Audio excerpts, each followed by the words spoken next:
A local state of emergency issued for the city of Petersburg, from the city entrance, Old Town, and the Appomattox near Ettrick.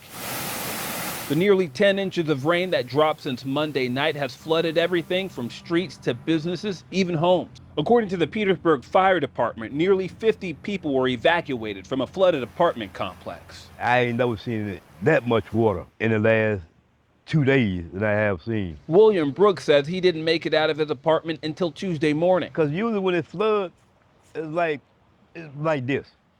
But it was beyond this.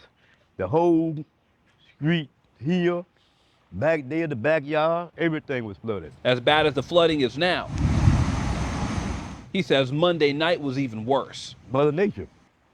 So you got to make the best of what you can. But Mayor Sam Parham says Tuesday's flooding goes beyond the forces of nature and speaks to decades of neglect. Shall I say, over 50 years, we have been asking the Corps of Engineers to do the proper dredging that needs to be done to open up the harbor channel which leads to the Appomattox River.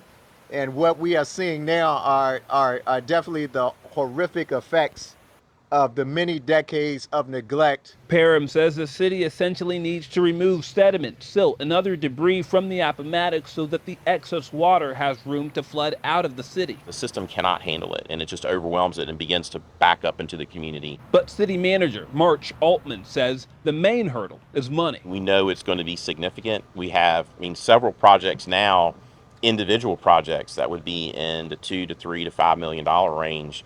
Imagine multiplying that across the entire city. Mayor Parham says city leadership has been in contact with Governor Glenn Youngkin's office to drum up necessary support and funds to address Petersburg's infrastructure issues. He believes the state of local emergency declaration should help with getting state and federal resources. But Altman says even with the help and short-term debris removal solutions, the big fixes could take decades. If we had all the resources necessary at our disposal, funding and everything, we're still looking at many, many years, 10, 20 years to address all the stormwater needs in the community. Now, on top of that local emergency declaration, the city manager is asking anyone in the city to reach out if they've had property damage so that they can begin what is called a preliminary damage assessment. That's to present to state leaders to hopefully get the ball rolling on relief efforts that can help people in the city. So if you do have a home, a business, your vehicle, or any other property that was damaged, you are asked to email